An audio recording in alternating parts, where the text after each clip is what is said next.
Hi, everyone, and welcome. My name is Mark Jones, and I am a environmental planner with the New Mexico Environment Department Air Quality Bureau. Today, we will be providing an informational webinar, and again, um, so on the draft regional Haze plan. And just to let you know, we put a few housekeeping items into the chat, and we are also going to be recording today's webinar. Next slide.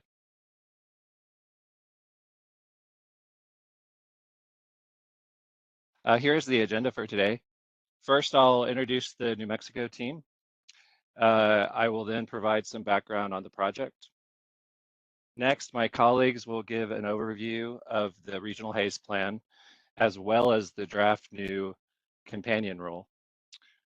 We realize the plan is very complex, and so we will provide some tips on navigating and reviewing the plan. Following this, we will discuss additional engagement opportunities. And after the conclusion of our presentation, which we anticipate will be less than 30 minutes, there will be an opportunity to ask questions and provide feedback to us. Next slide. Here's the list of the NMED Regional Haze Planning Team project staff. I probably should have mentioned this, that NMED stands for New Mexico Environment Department. Eric Peters is the Control Strategy Section Manager and oversees the project. I'm Mark Jones, an environmental planner and the Regional Haze team lead. Ken Miller and Alex Sanchez are also both environmental planners and core members of the team. And Bob Seidner is joining us as well, a consultant that is providing technical support. He is here to help answer questions as needed. We also have the Regional Haze project website shown here at the bottom, and we will be referring more to the website later on in our presentation. Next slide.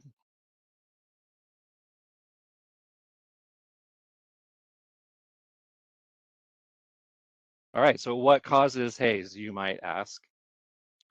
The answer is that haze is caused by tiny particles in the air that absorb and scatter light.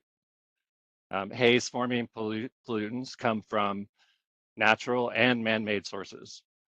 Man-made sources can include motor vehicles, fuel combustion, and manufacturing operations. So how does haze affect us? Haze reduces visibility of what we see. Additionally, haze-forming pollutants can also impact human health. And this was some information, background information that was taken from the Environmental Protection Agency's website on haze. Next slide. This slide shows an illustration of how haze in the air can affect visibility. The image shows Grand Canyon National Park on a day with relatively clear, non-hazy conditions. On this day, the visual range is about 250 miles. This second picture shows the same viewpoint, but on a hazy day. On this day, the visibility is reduced to be only about 20 miles.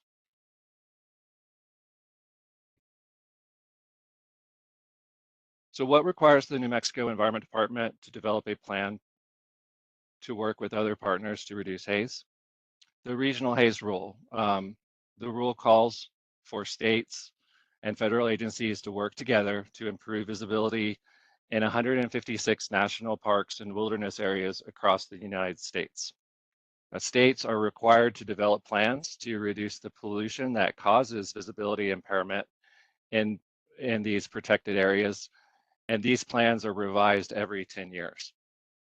This current draft plan we are presenting on today is the second major plan revision that covers the 10 years from 2019 through to the end of 2028. States coordinate and consult with EPA, other states, tribal governments, the general public, and others when developing their regional haze plans. New Mexico has been working on this project since 2019 and has communicated with many many stakeholders throughout the planning process. Chapter 11 of our draft regional Haze plan highlights these coordination efforts and consultations to date. Next slide. This map from the Environmental Protection Agency website shows all of the specially protected national parks and wilderness areas covered under EPA's Regional Haze program. You can see there appears to be many more of these areas in the western portion of the United States, including New Mexico.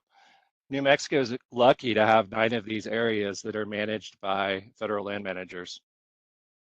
You all may have visited some of these areas in New Mexico. I've been to several of them. They include Mandalay Wilderness Area, Bosque del Apache Wilderness Area, Carlsbad Caverns National Park, Gila Wilderness Area, Pecos Wilderness Area, Salt Creek Wilderness Area, San Pedro Parks Wilderness Area, Wheeler Peak Wilderness Area, and White Mountain Wilderness Area. So now I'm going to transition to another colleague who will now begin discussing an overview of the draft regional Haze plan. Thank you, Mark. Appreciate that. My name is Alex. I'll be taking care of the next section of this particular presentation. So as you mentioned earlier, the regional Haze rule requires that we reduce sources of emissions and pollution that can cause haze throughout national parks and wilderness areas, wherever they may be in the state and sometimes outside of the state. So the first thing we had to do was decide how we were actually going to approach this particular task. So that starts with, of course, selecting sources and where we're going to be concentrating on how to reduce emissions.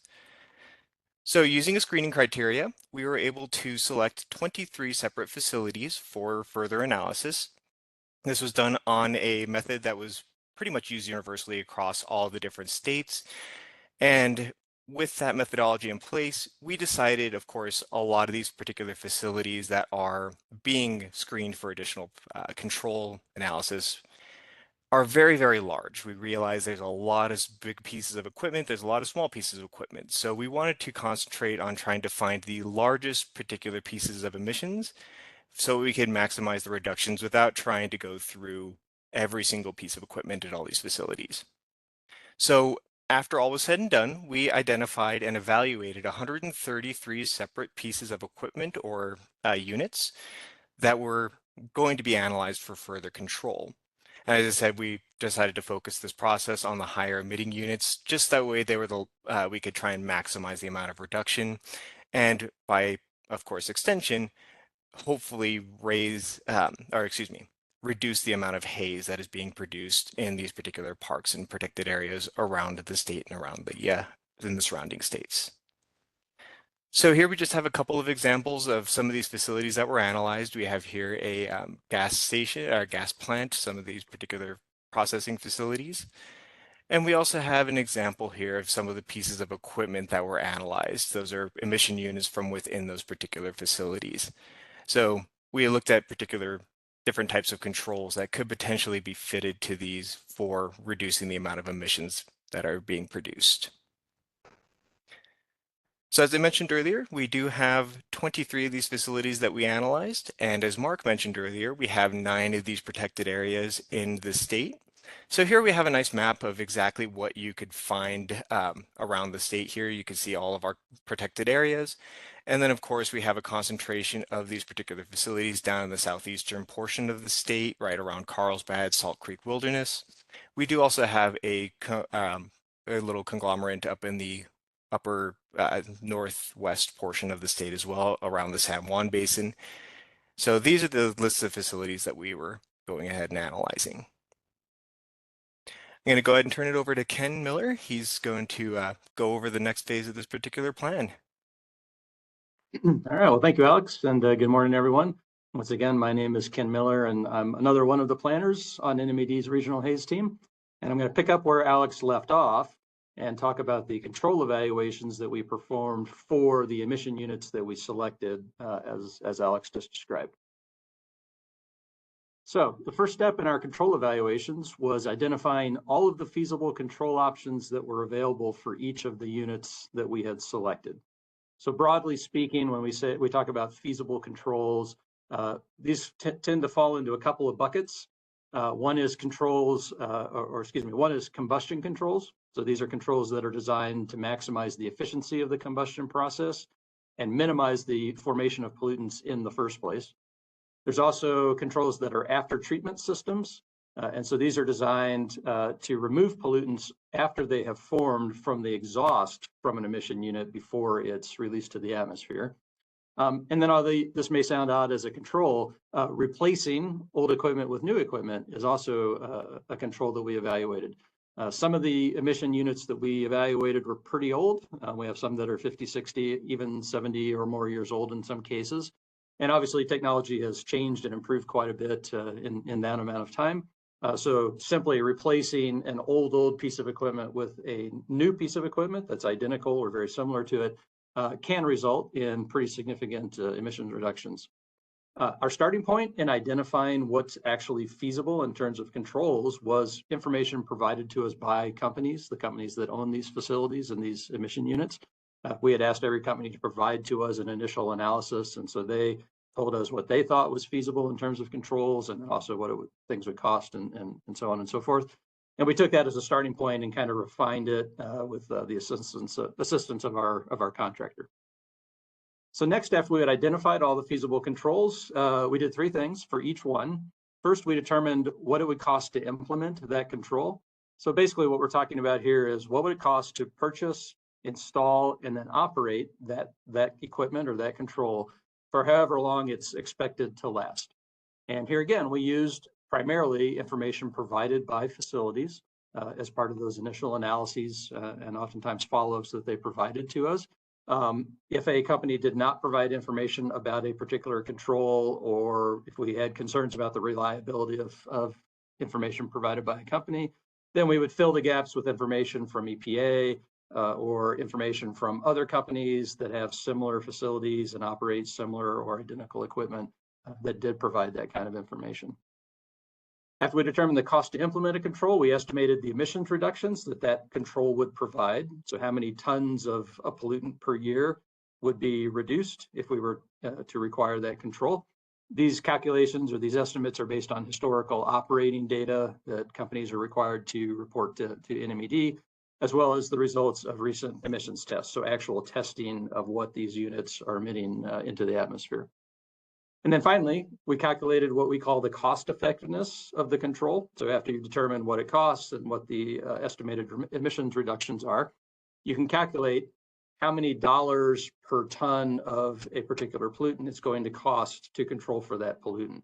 So just to kind of give you a highly simplified example, if you have a control that costs, say, $100,000, and you estimate that control is going to reduce emissions of a pollutant by 100 tons, divide $100,000 by 100 tons, and you get a cost effectiveness of $1,000 per ton. So effectively will cost $1,000 for each ton of that pollutant that you're reducing by requiring that control. So once we completed that suite of analyses or all those steps for all the individual units that we evaluated, we need to determine what we call a cost threshold or cost effectiveness threshold. So kind of looking at all of it combined, cost threshold represents the cost effectiveness value above which emissions reductions really become too expensive to justify. And so it's based on if you continue to ratchet up the amount that you're willing to spend, typically the amount of reductions you get start to go down. And at some point you kind of can identify a tipping point, if you will, where beyond that, you're not getting much more in terms of emissions reductions as the costs continue to go up and up.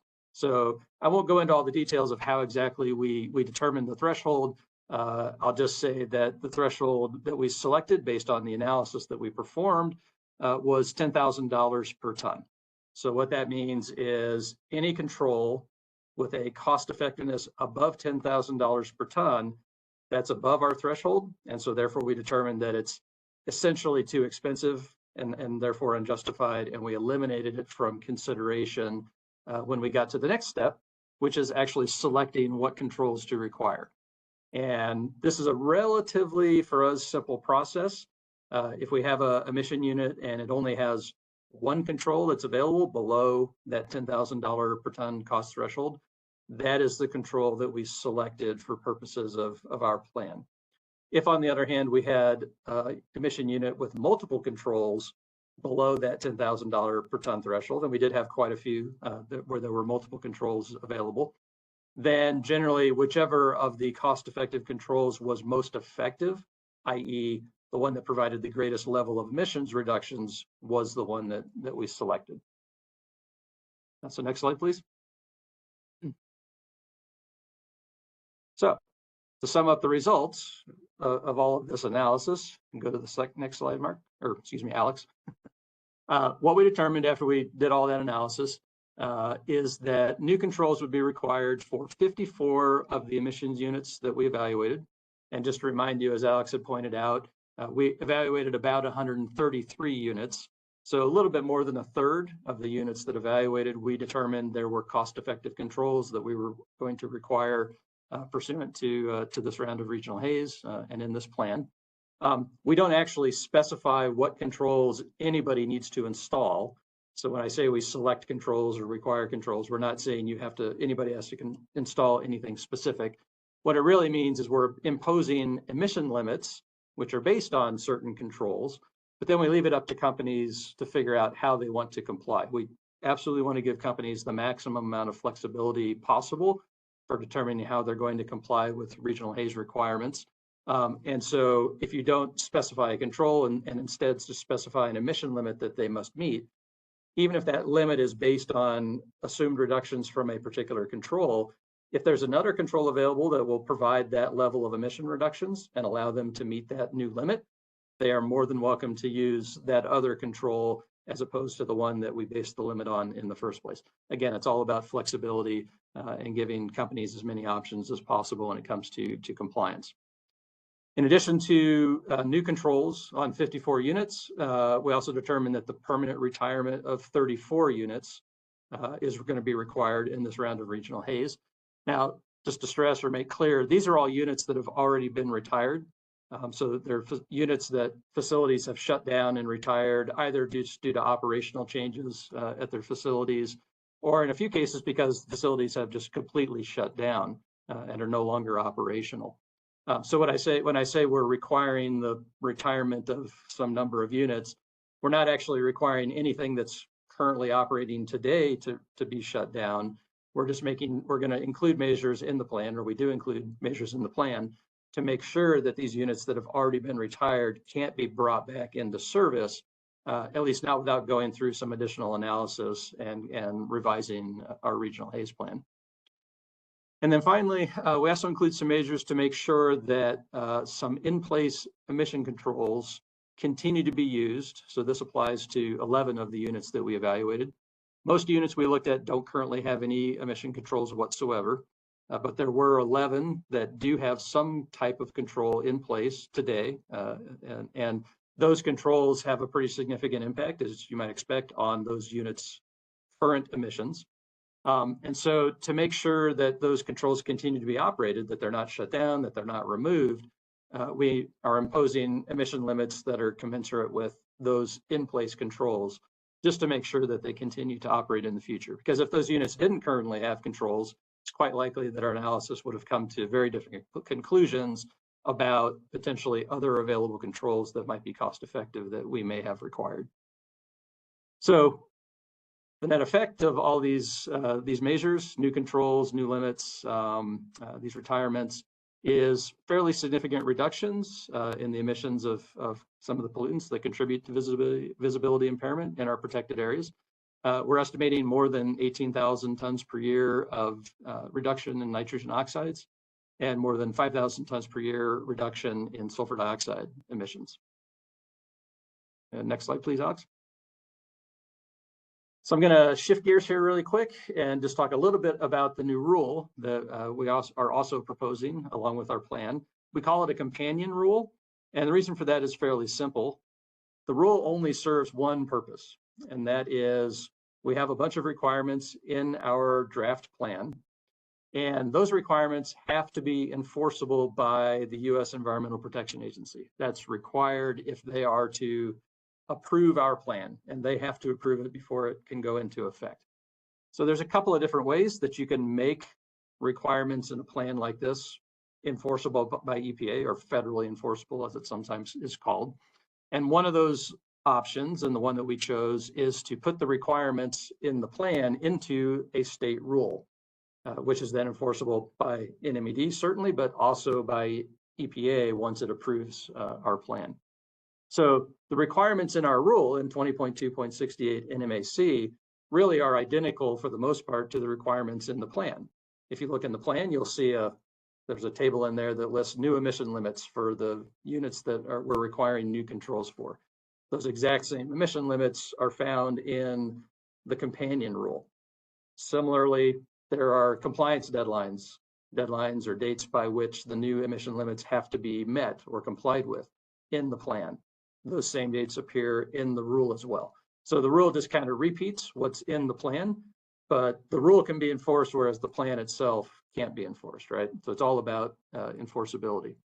There is one thing that's in the rule, or a couple of things, I guess, in the rule that's a little different than the plan, and that is the rule includes monitoring, record keeping, and reporting requirements. So these are requirements to actually do periodic testing to make sure that the units, once the new controls are in place, are complying with those limits, as well as obligations to report information about that to the department so we can keep an eye on things and make sure that folks are complying with the requirements that we're imposing for purposes of regional haze.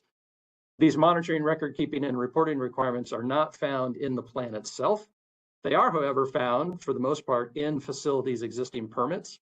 So they're not really new requirements in any way. All of these facilities in their permits are required to do testing and report and keep various records for purposes of ensuring compliance with other limits that already exist.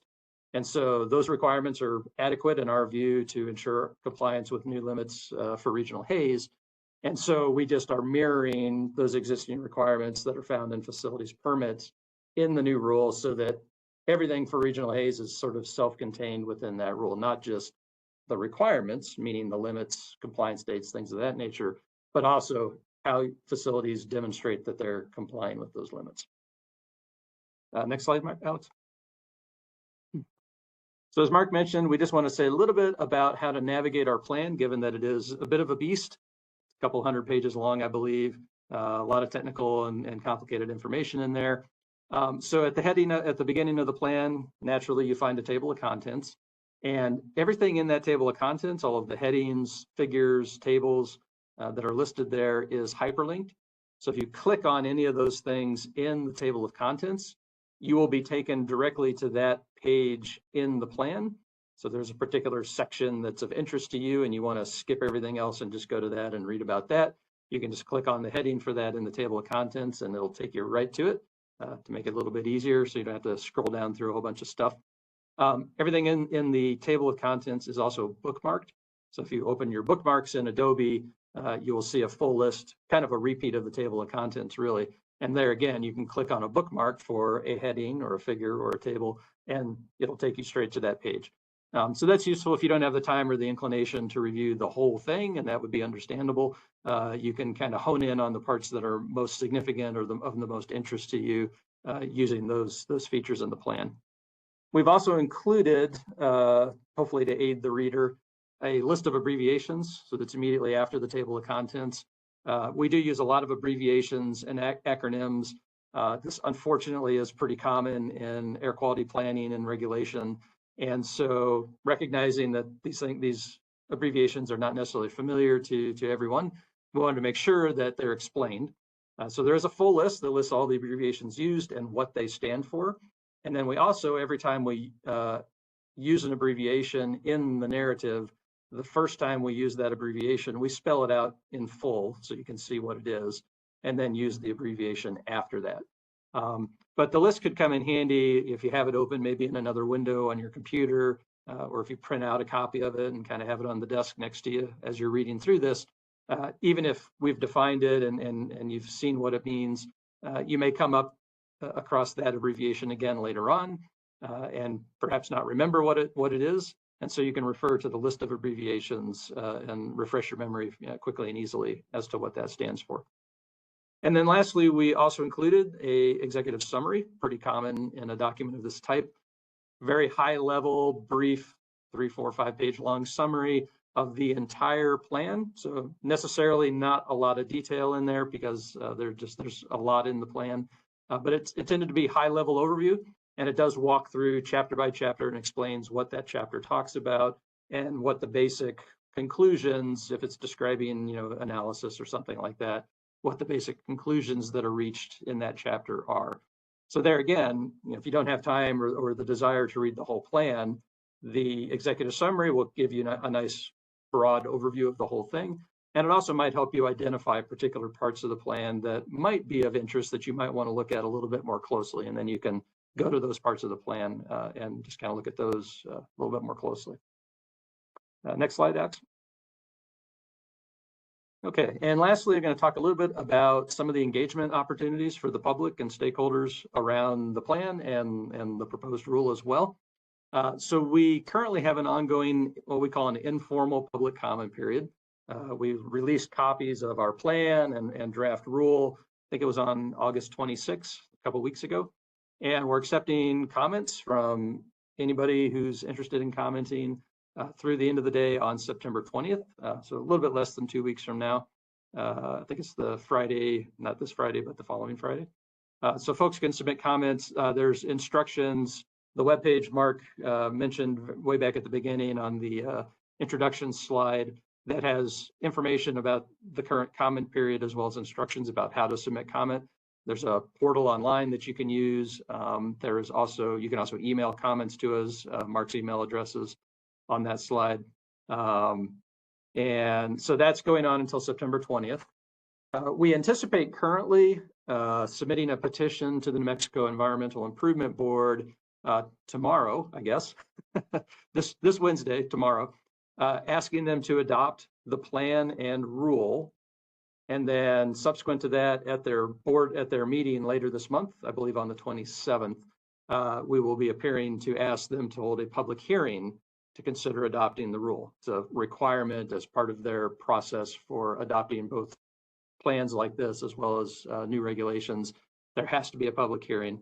And so assuming they grant that request, the next step and kind of the beginning of the formal process would be the publication of a public notice announcing all the details about the hearing, as well as the opportunity to provide comments from that point up until the conclusion of the hearing. So we anticipate, again, nothing's tied down specifically as far as dates go, but we anticipate that notice, assuming the board grants our hearing request at the end of this month, would probably be published in early October, somewhere around October 6th, 7th, 8th, that neighborhood. Notice will be published in the New Mexico Register. It'll be published in several newspapers around the state, including the Albuquerque Journal. We will also post that notice on our website. There's a couple of web addresses or URLs here on the slide. The first one is the URL for our public notices webpage, and that's where we publish or post all of our current public notices. So once the regional Haze notice goes out, we will post that on that webpage. So you can certainly check that page from time to time just to see, when it makes it up there. Another option, if you don't want to be bothered with going and checking the website periodically, would be to sign up for our listserv. And so the second address or URL on this slide is where you can go to sign up for NMED's listserv. And after you enter your name and address, you'll be able to choose from a long list of topics that you would like to receive updates on. One of those topics is regional Haze or regional Haze planning. And so if you sign up and you select that topic, any updates that we put out in the future regarding regional Haze will come straight to your email, including when the public notice is published, we will send out an announcement to that list, letting folks know about the availability of the public notice. We'll provide a link to it so that you'll be informed of it without having to do the work of checking the website periodically. So last thing I want to talk about, again, briefly, is the public hearing. So as I mentioned, there must be a public hearing before the Environmental Improvement Board can adopt the plan and the rule. The public has many opportunities or means of participating in the board's hearings. Folks can give testimony at their hearings. could provide written comments or statements. That can be done at the hearing. You can also submit comments or statements prior to the hearing.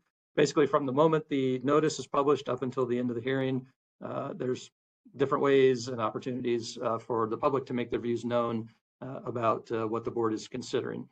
All of the details about that, how to participate, how to provide comment, etc., will be provided in the public notice that I was just talking about. And also details about the hearing, when it's going to be, where it's going to be, those will be in the public notice as well. I can say, even though the dates are not known yet, they're certainly yet to be determined because the board makes the decision about when to hold their hearings. We anticipate that the hearing will be mid to late December. I'm sorry, early to mid-December, before the holidays, obviously. And so that's kind of in terms of thinking about, when things are going to be happening and when the hearing might be occurring. Second, possibly third week of December is what we think is likely. But again, it's up to the board. And so until they act on the request and set the hearing dates, we won't know for sure. I believe that's all I have. So I'm going to turn back over to Mark now to wrap things up.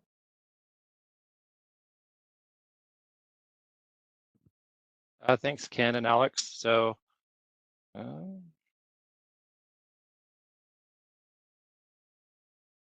what are some of the key takeaways from today's webinar? So the New Mexico Environment Department is doing our best to address the regional haze issues in New Mexico. We've developed this draft plan and it's now available for review and feedback to us on it. And the process for the rest of today's webinar is that we will be open to questions and feedback on the draft plan or the companion rule.